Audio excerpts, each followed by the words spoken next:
bíblica desde el curso 2009-2010. Es diplomado en Ciencias Religiosas y Teología Bíblica en la Escuela Bíblica de Madrid. Estudió la licenciatura en Sagrada Escritura en el Seminario Bíblico Latinoamericano San José de Costa Rica. Lector de todas las noticias sobre los manuscritos del Mar Muerto desde 1980. Y en la charla de hoy pretenderá eliminar las dudas que pueda haber sobre los documentos esenios y sobre todo los que influyeron particularmente en el inicio de la Iglesia primitiva. Él ya nos lo va a aclarar muy bien qué cosas están relacionadas y qué cosas no. Así que os dejo con José Manuel. En el nombre del Padre, del Hijo y del Espíritu Santo. Amén. Jesús, luz verdadera que ilumina a todo hombre, luz que llena este mundo. Nosotros sabemos que tú has venido de Dios el Padre para ser nuestro Maestro y que enseñas los caminos de la verdad. Las palabras que oímos de ti son espíritu y son vida. Pero ¿quién es digno de abrir el libro rompiendo el sello? Tú solo, tú que diste tu vida por nosotros y nos compraste para Dios con tu sangre. Danos a conocer los misterios del reino de Dios y las sagradas riquezas de tu razón. Descúbrenos los tesoros de la sabiduría y de la ciencia de Dios que en ti se ocultan. Haz que tu palabra penetre nuestras almas, guíe con la luz nuestros pasos, ilumine nuestra senda hasta que amanezca el día y se disipen las tinieblas. Tú que vives y reinas por los siglos de los siglos. Amén. Bueno, pues buenas tardes a todos. Y entonces vamos a ver si esta vez ya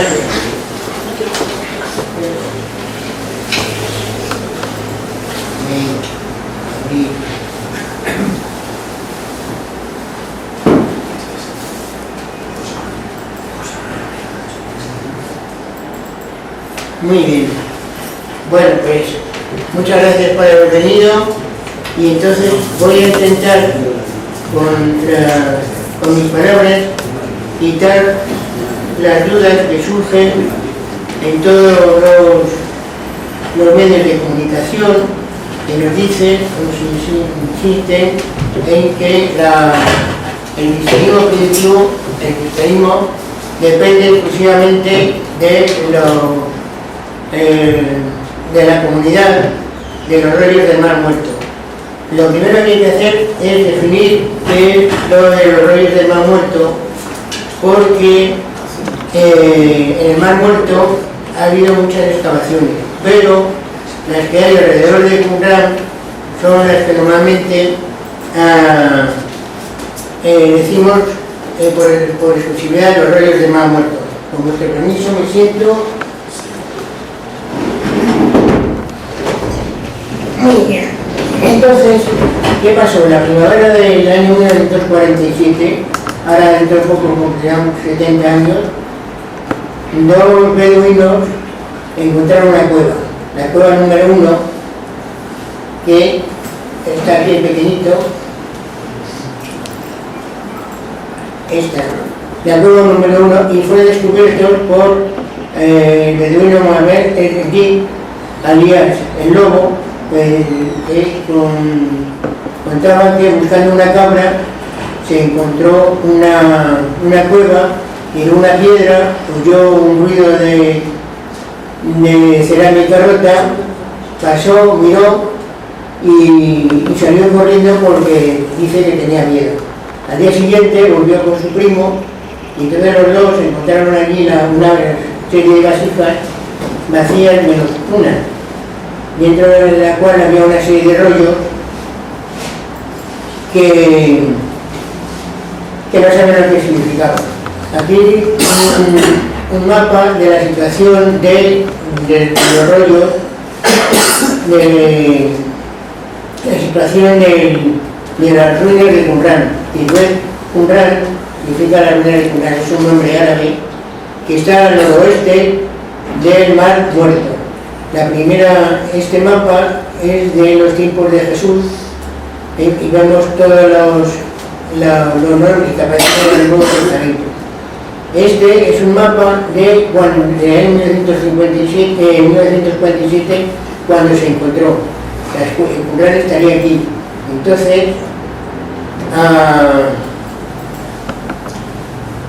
pertenecía a Cisjordania, era del reino de Jordania.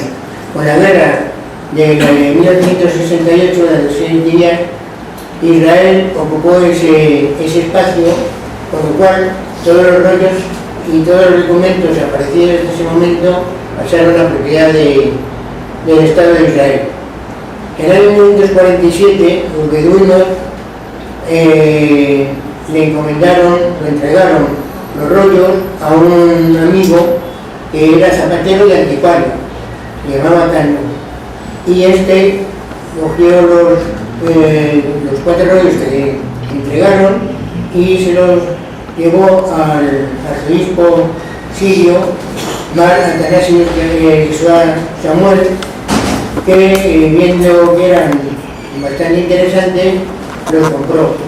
Se los enseñó a los americanos que estaban estudiando, y en el centro ASOR, American Research, y esto los fotografiaron, vieron que eran muy interesantes y recomendaron al arzobispo que los llevara a Nueva York para comprarlo.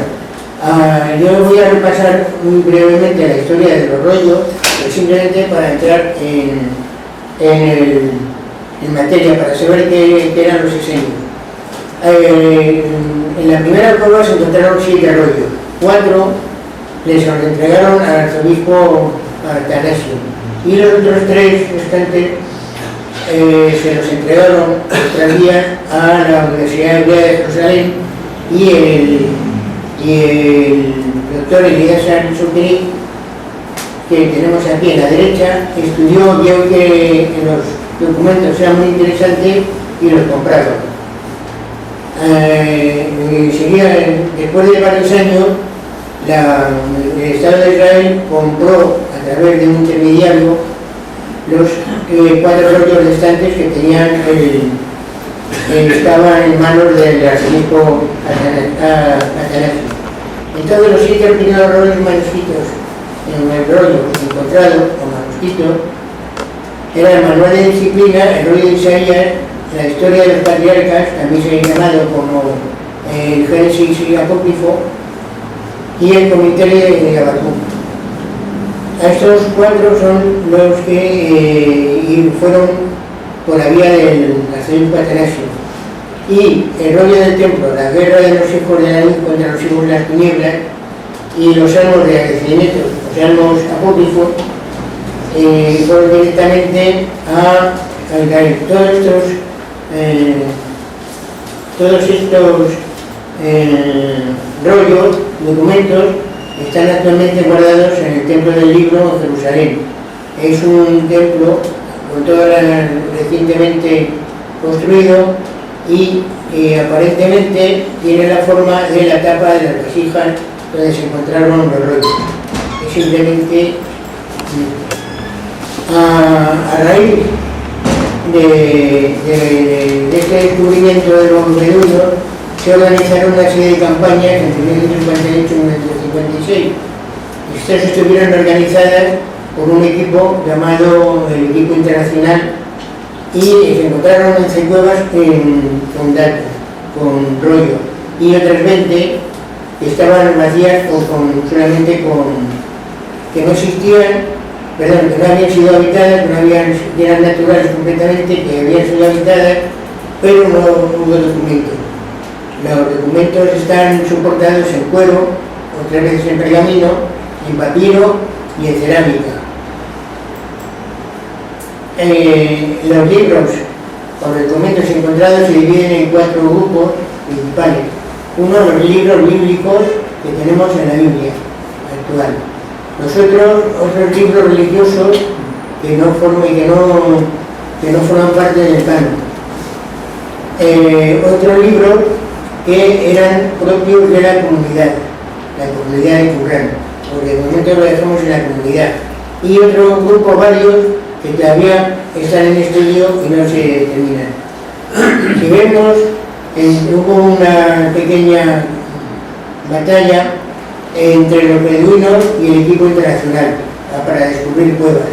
Los beduinos fueron en algunos casos más listos y descubrieron las cuevas 1, 2, 4, 6 y 11.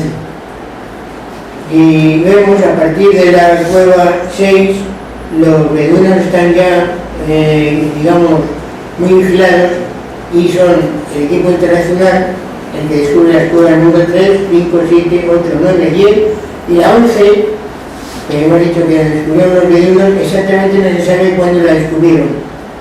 Es porque entregaron un rollo que fue de un sitio para otro y lo determinaron que fue la cueva número 11, porque ya se había ido dando los números 1, 2 según descubrían. El equipo internacional estaba dirigido por la Escuela Bíblica de Jerusalén, por los dominicos, y estaba al mando el padre de Vox, y que es el que tenemos en la figura con las gafas. Detrás está el padre Mili, que fue el que sucedió cuando en la repentina muerte del padre de Vox, y el que está con el sombrero es un investigador, Lancaster Harley, que le vemos aquí en la siguiente foto, que está trabajando con un manuscrito. Como vemos, con las manos y con los manuscritos ahí en una caja. Entonces no se tenían demasiada digamos, orden, ni siquiera procedimiento, y estaba un poco a la larga. Las cuevas, aquí les vemos, y como era el autor número 1, aquí a la derecha, y la cueva número 2 un poco más a la izquierda, y esta foto es una foto reciente porque vemos al fondo una carretera que en el año 1947 no existía. Otra foto de la cueva número 4, que es la más famosa, porque por dentro tenía, claro, fue destruida voluntariamente porque se ve que está totalmente hecha polvo, y tenía unas baldas porque formaba una biblioteca auténticamente. Toda la cacharrería y todos los documentos fueron destruidos, se supone que por los romanos, en el año 68. Y aquí, por ejemplo, un par de rollos. El grande es el rollo de Isaías, que mide 7 metros 35 centímetros.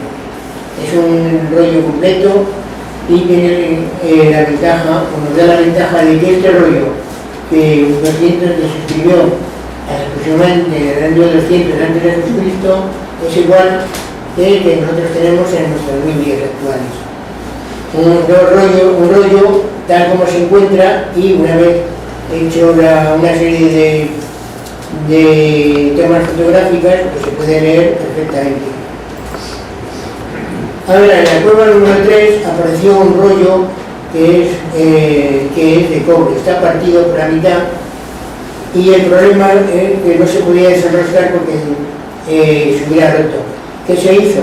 Se llevó a Manchester, a la Universidad de Manchester, y con una sierra se le fue cortando, quedando en trozos circulares, y ya se podía leer.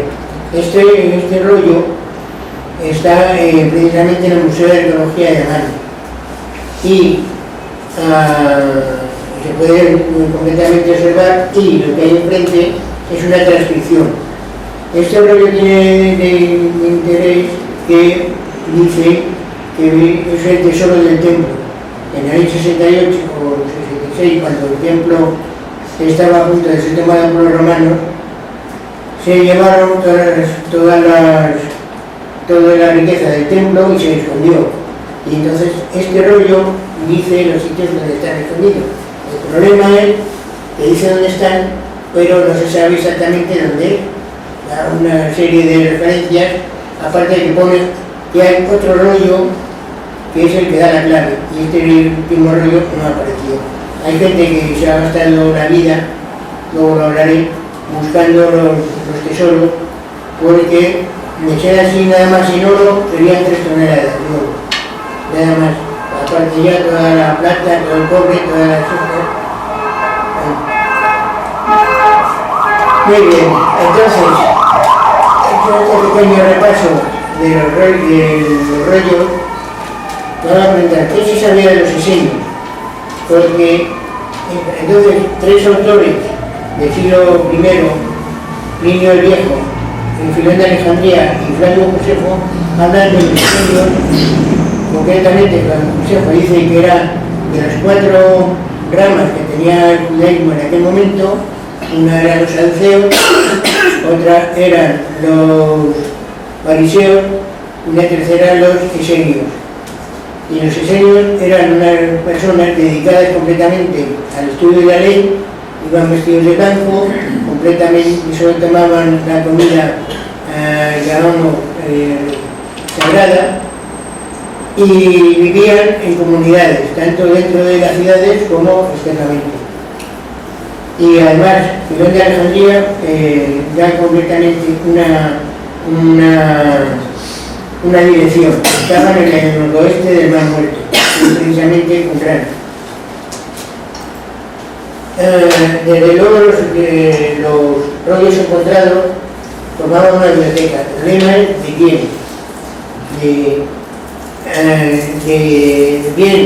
Ya hay 2 teorías, entre otras muchas, principales, una de que eran de los saduceos y de Jerusalén, que guardaron en esta cueva la biblioteca. Y otra de teoría más ampliamente aceptada es que los esenios, esta biblioteca era de los esenios que vivían o que habitaban en Qumran.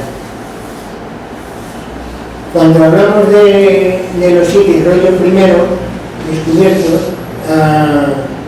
porque se han llegado a descubrir unos 800 documentos distintos y 971 fragmentos grandes, porque luego hay otros 5.000 fragmentos que todavía faltan por clasificar. Entonces, uno de ellos es el que se llamó inicialmente el manual de disciplina. A este se le denominó 1QS. El 1 denota la cueva número 1, Qumran, y S es de Seret o regla. Como se descubrieron otros documentos también que ya tenían estaban clasificados o titulados como la regla de la comunidad, se quedó ya con este nombre para decir. Entonces, estudiando la regla de la comunidad aparecen 3 personajes que no se ha podido determinar en qué época. Bueno, en qué época sí, pero quiénes pertenecían. El maestro de justicia, el sacerdote impío y el mentiroso. El maestro de justicia es un personaje hacia finales del siglo I antes de Cristo, es decir, hacia el año 100, que fue el que, digamos, ordenó la comunidad de Qumran, estableciendo la comunidad las reglas, porque hasta ese momento estaban un tanto simplemente hacían la oración y la comida sagrada, pero nada más. Y en el maestro de justicia se cuida la regla de la comunidad que es la que impera hasta la destrucción de Qumran. Entonces, este maestro de justicia, también en otros documentos, dice el maestro de rectitud, el maestro justo, es un personaje que sufre la persecución y finalmente el martirio, pero no sabemos cuál, no se determina, por a través del sacerdote impío. Se supone que el sacerdote impío era el sacerdote, un sacerdote del templo de Jerusalén. Y el mentiroso, o en otros sitios aparece como el traidor, es uno que pertenecía a la comunidad de Qumran, pero salió, no solamente salió, sino que fue contra ellos. Así le llaman el mentiroso y el traidor.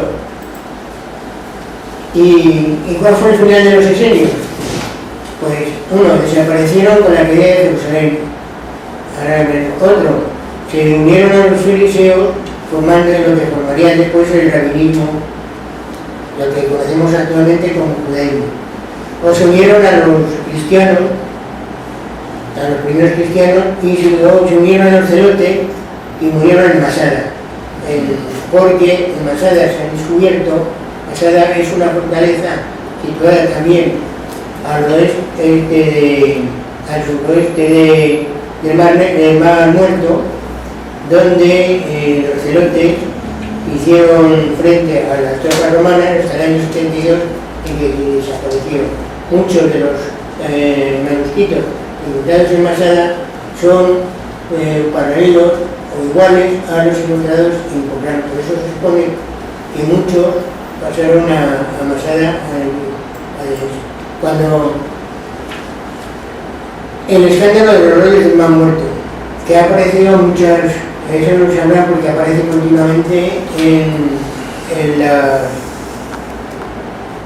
los medios de comunicación. Cuando se descubrieron los rollos, se quedó la escuela bíblica de Jerusalén, se entregaban a la escuela, para el estudio al equipo internacional dirigido por el padre de Bosch. Entonces, lo que se hace con un manuscrito se asigna a una persona y esa persona tiene la obligación de traducirlo, es decir, convertirlo esto en un lenguaje normal, normalmente el hebreo, porque los rollos se encontraron en hebreo, escritos en hebreo, en arameo y en griego. Entonces, lo que tenía que hacer era traducirlo, transcribirlo al idioma original. Después, hacer una traducción con aparato crítico y después publicarlo. Entonces, ¿qué pasa? Que en el año 93, cuando ya el escándalo de los rollos había llegado al Parlamento israelí, solo se habían publicado un 25% de los documentos encontrados. Pero, en realidad, todos los documentos, de una manera, digamos, más o menos no académica, estaban ya en manos de todos los estudiosos. Pero no era un estudio oficial. Por eso, entonces, el gobierno israelí entró en acción y obligó a todos a terminar en un periodo corto los manuscritos asignados, y los que no se le dieron a otro, un equipo ya mucho más integrado por israelíes, mucho más numeroso, con lo cual al cabo de aproximadamente 10 años se había cumplido al 100% publicado. Los rollos del Mar Muerto se publicaron en una serie de libros de 37 tomos impresos en la Universidad de Oxford. Entonces, uno de los temas que utilizaron los rollos del Mar Muerto fue que había un complot israelí y del Vaticano para esconder ciertos documentos que podían ser lesivos a su fe. Afortunadamente no fue así, porque todos los rollos están ya no solamente publicados, sino a golpe de clic, que se llama. Cualquiera puede entrar en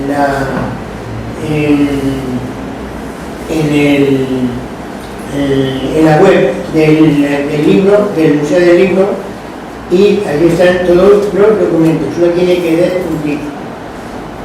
Bueno, pues entonces, durante mucho tiempo, concretamente desde Renan, que dijo que el cristianismo era un mesianismo vencedor, y desde Madame Blavatsky, que decía que Jesús había sido un mesenio terapeuta, pues siempre tenemos el problema de los esenios y los cristianos primitivos.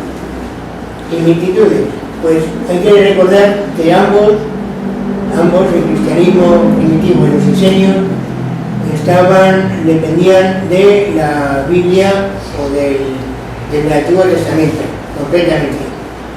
Entonces, el Antiguo Testamento está en los libros y en los libros del Nuevo Testamento como escrito, como la ley escrito, y los profetas. O sea, los tres conforman la Biblia hebrea o Antiguo Testamento. Entonces, es lo único que nos estaban preparando el juicio divino. Tenían esa tensión, tenían la preparación de la venida del juicio divino. Llevaban una vida de pureza, tanto los cristianos como los esenios, y celebraban las fiestas religiosas siguiéndose por el calendario solar, mientras que el calendario usado en el templo era lunar.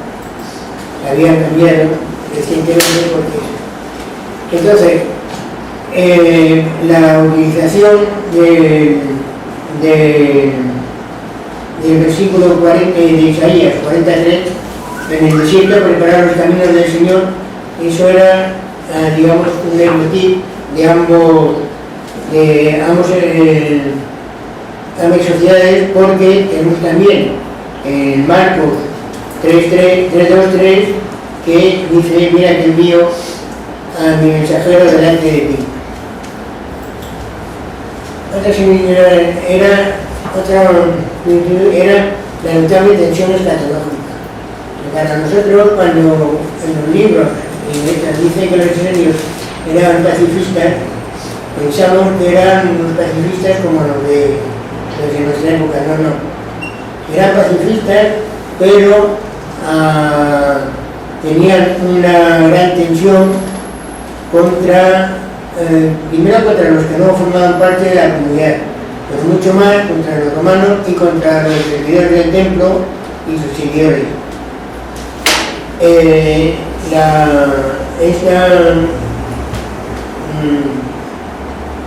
Esta tensión estaba pendiente de la implantación de la soberanía divina, lo que nosotros decimos, o lo que en el cristianismo lleva el nombre del reino de Dios. Exigía la conversión sincera y una vida de pureza. Había en ambos un cierto distanciamiento de las obras del templo. Aunque Jesús va a hablar, a predicar en el templo, no las fiestas eran completamente distintas. Me refiero que en la fecha distinta, las mismas fiestas, pero en fecha distinta. Ambos esperaban un enviado divino, el Mesías, que les ayudaría a vencer a los enemigos. En este caso, Roma, los esenios esperaban dos Mesías distintos. Los esenios confundían la santidad con la limpieza del cuerpo.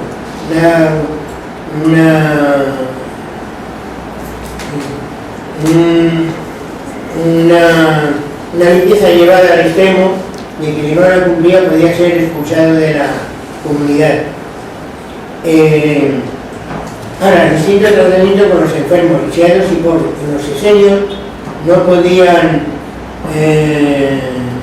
no admitían a alguien que estuviera un defecto físico o mental, mientras que el cristianismo, concretamente Jesús, precisamente su mensaje va dirigido a los pobres, a los que no tenían nada. Los esenios eran muy elitistas y sobre todo creían en el predeterminismo, que decían que si Dios lo sabe todo, pues ¿qué podían hacer ellos para salvarse? Porque Dios había destinado a salvarse, hiciera lo que hiciera, se salvaría. Pero, por si acaso, esto lo que hacían es decir, bueno, si llevamos un culto hacia Dios, pues algo nos valdrá. No es como, por ejemplo, el cristianismo, que no tenían esto. El tratamiento con el pecador. Bueno, los esenios podían, si aparte de ser elitistas y tener un orden, no se podían sentar hasta que no se sentaban, digamos, los mayores, o lo más importante, la más mínima la más mínima ruptura de la rutina, de las obligaciones, les condenaban a 1 año, 2, 3 con la expulsión. La expulsión pues, significaba la muerte. ¿Por qué? Porque todos los que habían entrado en la comunidad se comprometían a seguir la ley de Moisés en todos sus puntos. Entre ellos la comida sagrada, en que era preparada por ellos mismos, no podía ser preparada por otra persona. Si a un esenio le expulsaban de la comunidad, no podía comer nada hecho por otra persona, o sea que se morían de hambre directamente, porque solo podían comer a las hierbas, se morían. Para esto eran completamente intransigentes. Yo me imagino que en vez de morirse, lo seguirían a otra comunidad más tratable. Y es una de las cosas, cuando he dicho que eran pacifistas, pero dentro de un orden, porque el odio lo tenían, un odio mortal a todo lo que era externo a la comunidad. Cuando decimos que digo odio es completamente tanto que así que Jesús dice, habéis oído que hay que odiar al enemigo, hay que odiar las ideas del enemigo, pero no a este propio, que es una de las diferencias con Jesús. Esperaban 2 Mesías, uno, los esenios, esperaban 2 Mesías, uno de la rama de David y otro de la rama de Aarón, o sea, un Mesías rey, militar, y otro Mesías sacerdote. Los cristianos solo eran uno y que llegó. Ahora, se han intentado identificar los esenios con los cristianos desde hace mucho tiempo. Históricamente, desde Renal, que dijo el cristianismo es un esenismo triunfador. Y Marian Blavatsky dijo Jesús era un esenio que había aprendido las artes de la creación y era un dramaturgo. Esto ha quedado escrito en piedra porque es lo primero que se dice. Pero con el descubrimiento de los rollos de Mar Muerto, dijo nada. Con el leyendo, acordamos de la regla de la comunidad, la luz, en el libro de la lucha de los hijos de la luz contra los hijos de las tinieblas. Y general, pues, de consumo en el año 1951, es decir, todavía prácticamente solo se había descubierto de las cuevas. Dice, el maestro de justicia es el prototipo de Jesús. Claro, todo el mundo se le ha echado encima y dijo, bueno, yo he dicho que era un prototipo. Pero ya luego vino el doctor Marco Alegro, que en el año 1956 dijo que los esenios directamente. Los esenios es la base del cristianismo. Por lo tanto, el Nuevo Testamento es completamente falso, directamente. Este Marco Alegro fue un investigador que formaba parte del equipo internacional inicial, pero se marchó, le echaron prácticamente por esto, porque se sacaban muchos datos de la mano. Le llamaron directamente embustero. Y se dedicó los 20 años últimos de su vida a buscar, a partir de los rollos de cobre, el tesoro del templo. Fue ayudado por él personalmente y con dinero, claro, y con el ejército del rey de Jordania. No se encontró el tesoro, lo siguen buscando. Bárbara Thierry era una profesora en la universidad en Australia. Y entonces ella, estudiando, era una estudiosa del lenguaje, tenía doctorado en lenguas orientales, dijo, estudiando, que había que leer todos los documentos de Qumran, como lo que comenta el Nuevo Testamento, había que leerlo entre líneas. Y de donde se sacó, en el año 56,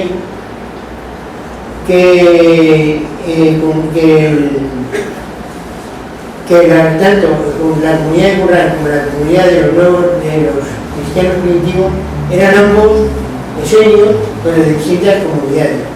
Luego se supo que el maestro de justicia era San Juan, el sacerdote impío era Jesús y el mentiroso San Pablo. Claro, que decimos, oye, que Jesús no fue el sacerdote, claro, pues como el Nuevo Testamento es falso, no solamente eso dijo, sino que Jesús se casó con María Magdalena, que tuvieron 2 hijos, que se separaron, y luego se casó con Tiana, de la que tuvo también 2 hijos. Como veremos, es un poco novelesco lo de Barbara Kire. Y después Robert Eichmann, en el año 2000, dice que los esenios, que los cristianos, que los saduquitas, que los celotas, que los heredianos, todos son el mismo grupo. De aquí saca que entonces el Nuevo Testamento no es falso completamente, porque está, claro, que el Nuevo Testamento empezamos diciendo que es falso, pues el siguiente paso es decir que Jesús no existió. De hecho, para Robert Eichmann, Jesús en físico no existió. Y San Juan Bautista, otros montones de estos le dicen que era un esenio. Bueno, no hay pruebas para decir que San Juan pertenecía a la comunidad de Qumran, pero sí que era que podía conocerlo. De hecho, si volvemos mentalmente al mapa, vemos que Qumran y donde San Juan bautizaba hay una distancia cortísima, por lo cual algo tenían que haber. Otros dicen que, claro, como San Juan comía miel y langostas, pues es que había sido un esenio de la comunidad de Qumran que le habían escuchado. Y de Jesús, pues también, te he dicho de todo. Pero la diferencia precisamente entre el esenio y la enseñanza de Jesús, de los primeros cristianos, es que el amor a Dios a través del amor al prójimo. O sea que los esenios les hubieran retirado los dientes de decir que tenían amor a cualquiera, incluso a los romanos. Y tanto que los esenios centraban todo su interés en la pureza espiritual y física. Física se ve porque en las ruinas de Qumran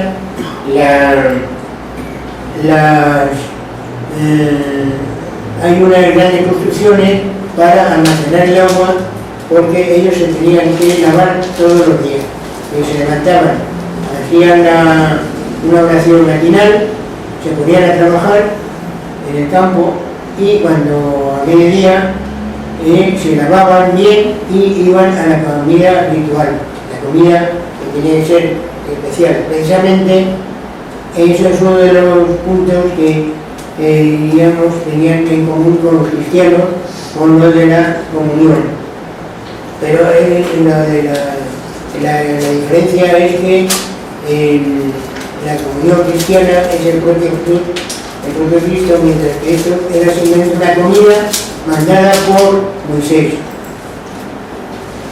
Y ya como casi final, vamos a hablar de la cueva número 7, concretamente del papiro 7.5 encontrado. Es un papiro, es un trocito, es un fragmento de 3 centímetros por 2,5, en el cual hay una serie de... está escrito en griego, y una de las cosas de la cueva número 7 es que exclusivamente se encontraron papiros en griego. Una de las ánforas que había estaba titulada como Roma. ¿Qué puede ser esto? Pues el padre O'Callaghan en el año 72 hizo una publicación donde decía que este fragmento podía ser de un evangelio de Marcos original, porque estaba la letra NNE, no estaba en ninguna parte del Antiguo Testamento. Claro, aquí el problema es que al ser un fragmento pretendidamente cristiano, pues automáticamente se le ha desechado. Pero actualmente no hay nada que nos diga no hay nada que de quién es el fragmento 7 por 5. 7 era la cueva número 7, pude curar, y 5 el documento, el fragmento. Entonces, si los misterios eran tan importantes como dice Jaime Josefo, ¿por qué en el Nuevo Testamento no hay ninguna referencia? Entonces, los estudiosos han pensado que hay sí referencias, pero enmascaradas, los herodianos. A las niñas normales dicen que los herodianos eran partidarios de Herodes o funcionarios de Herodes.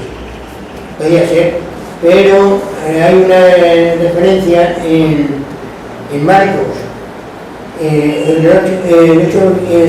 8:15, que dice: guardaos de la levadura de los herodianos. Y posteriormente, en un paralelo Mateo 16:12, vuelve a decirlo, pero tiene la información de que la levadura significa la doctrina. ¿Y por qué no ser la doctrina del herodiano?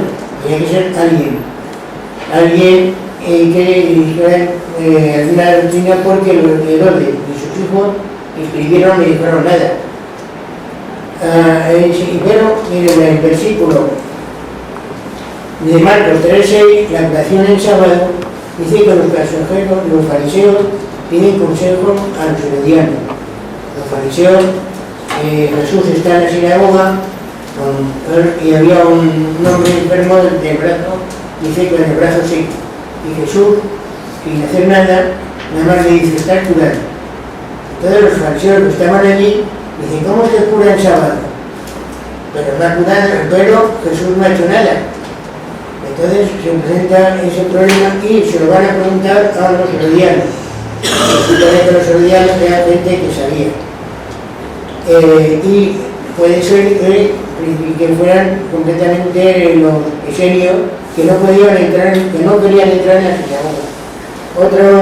Otro versículo que habla de los herodianos es en Mateo 12:13, que da la película en la cual los fariseos con los herodianos intentan coger una trampa a Jesús con el tributo a César. Y Jesús dice: bueno, a ver, enseñadme con qué pagáis a César, la moneda de César. ¿De quién es este retrato? ¿De quién es esta imagen? Pues de César. De dar al César lo que es de César, y a Dios lo que le dio. Esto parece ser un poquito, decir, bueno, no, vamos a pensar que está hablando de la imagen del hombre. Y tú, el hombre, dar a Dios lo que es de Dios. ¿Y qué es el hombre? Según el Génesis, es la imagen de Dios. Por eso los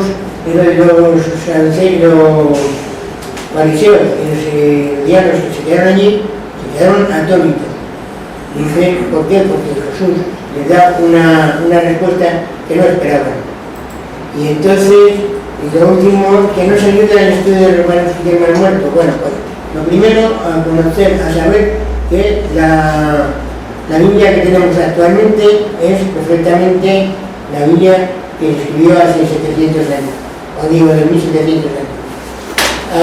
Aquí en el estudio, para los señores estudiosos de los idiomas hebreo, arameo y griego, me sirve para estudiar y comprender las normas del antiguo lenguaje y la seguridad, y conocer de primera mano los escritos que escribieron hace 200 años.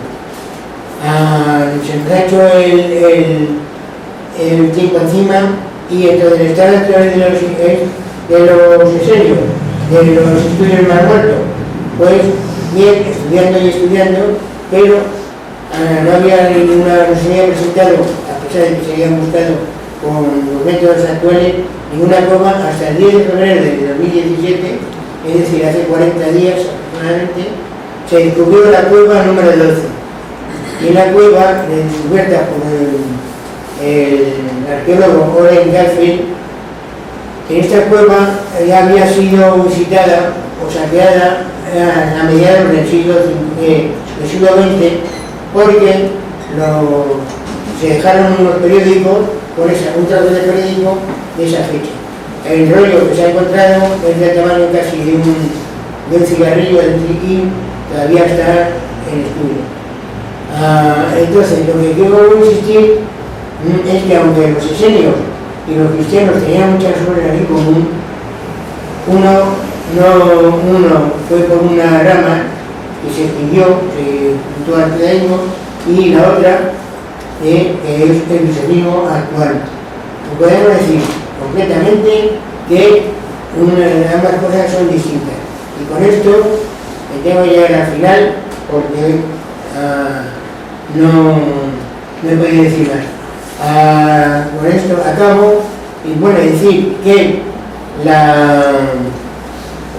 en la web de Fe Católica, que está más aquí en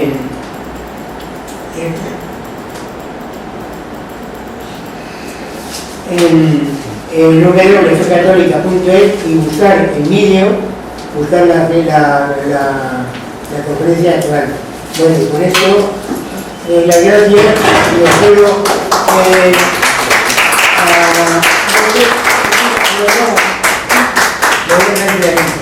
a ver ahora si sale bien la oración de Nuestra Señora.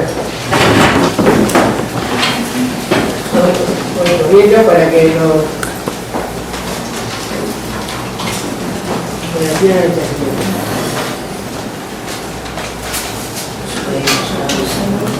Esto, oración a Nuestra Señora.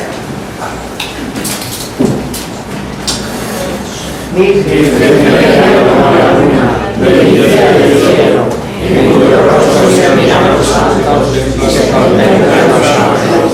Haz de nosotros sus hijos, nos apartamos a ti, y